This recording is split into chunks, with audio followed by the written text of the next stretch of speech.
Ni oiana iguara naiz, izena bada baldintza.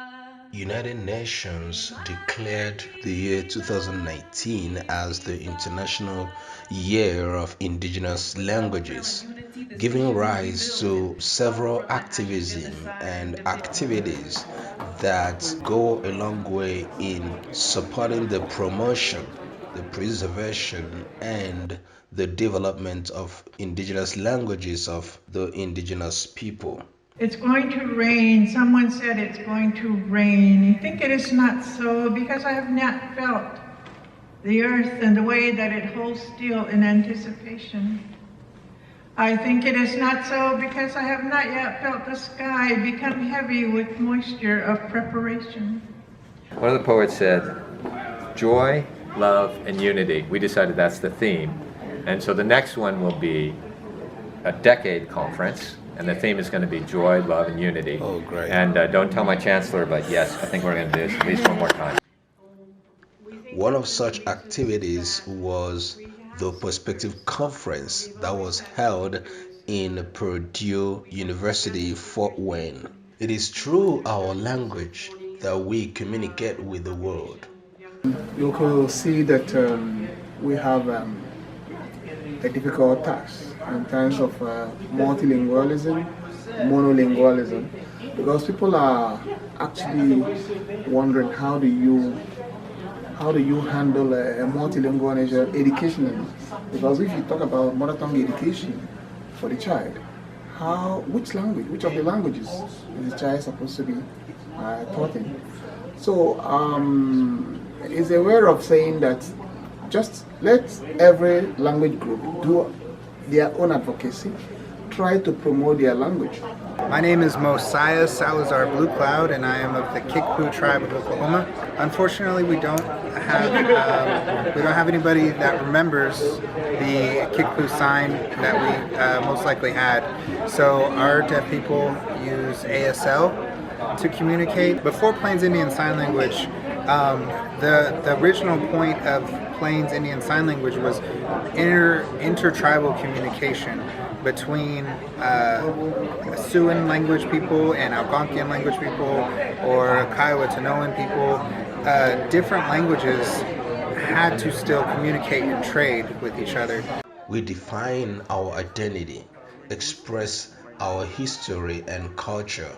We learn, defend our human rights, and participate in all aspects of society, to name but a few. Hi, my name is Pong Simon.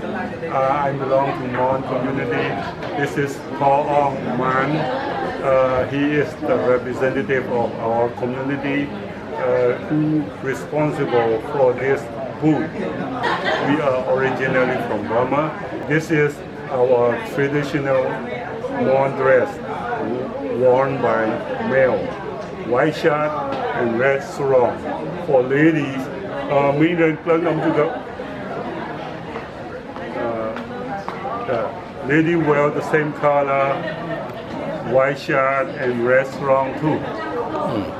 In the International Year of Indigenous Languages, our indigenous communities have provided us with many opportunities, including demonstrating that the local is truly global. If we talk about Nepal, out of 123, 90% of languages are spoken by indigenous peoples. Almost 12 to 13 languages are already died.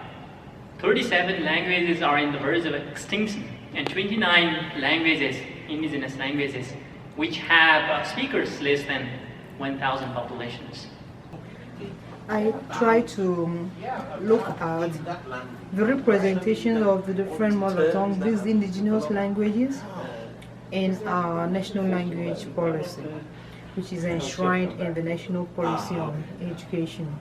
So I think that this is a good avenue for me to talk about how these languages are being maltreated. As we think about, in what we call inclusivity and an inclusive spirit in a conference, it is important to bring as many perspectives as we can to the forefront. Of the over 70,000 languages spoken across the world, 3,000 are spoken by approximately 400 million indigenous community members in over 90 countries. My inspiration every day is my niece. She's about 5 years old, and I actually have 3 nieces, and they're all about 5 years old, and they're just so beautiful, and I want for them to have everything I didn't have. I want for them to be able to know their language. I want for them to be able to live in a world that isn't torn apart by war. I want them to live in a planet that prioritizes the health of Mother Earth over our own bank accounts. And I just, every day, work for the planet that I want for them. We have speakers. We've always had speakers. We have young speakers, meaning people in their 30s and 40s. The population younger than 20 are the ones who are not speaking or picking up the language.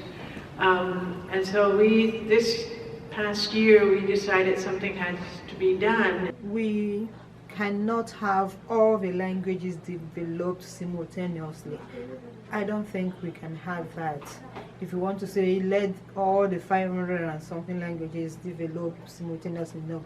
But then we can start by stage. We may have phases of developing the languages. We may say, let's use those ones for a decade, and then after a decade we include 2 more or 3 or thereabout. Our local community members remind us that our community is multilingual, rich in diversity and human experiences, and that we are part of a global community, the home to thriving indigenous communities. Through language, people preserve their community's history, customs and traditions, memory, unique modes of thinking, meaning and expression. We are very strong on including sign languages in our work because they are languages like all the others, and in many ways they are more endangered than certain other types of language because they are so under-researched and often under-advocated for. If you ask an average signer, what sign language do you use? They say ASL. And you ask them about the history of sign language, they don't know. All they know is that in 1960, that Andrew Foster, an African American, came to Africa, including Ghana and other countries, to establish deaf education eventually and introduce American Sign Language, which metamorphosed into what you might call Sign English. And this was adopted in the schools for deaf education. That means if a deaf child is born, between the child of that deaf child being born and the time the child goes to school, there's no sign language, there's no language access for a whole lot of deaf children. So here we're talking about indigenous languages, right? And I've worked for a long time with communities in the area of indigenous languages. And I might upset some of my colleagues, but it's not mainstream. It hasn't been mainstream. And so here we are having this major conference for something that's not mainstream. And indigenous sign language and sign language in general is not part of mainstream linguistics, which is, personally as a linguist, I'm embarrassed and ashamed by that. They also use it to construct their future. Language is pivotal in the areas of human rights protection, good governance, peace building, reconciliation, and sustainable development. These all were shown in this conference at the University of Perdue, Forte Wayne. We just want to bring people together in one room to really talk about how can we make positive change in the world. At least that's my perspective on it. Bringing those top-down and bottom-up approaches together in one place. So that, I think, was kind of the concept from my end, but this is really your field. Well, actually, you also had the concept of making sure it came to Forte Wayne, right? Your hometown, a beautiful city that we're very happy to have had a lot of support from.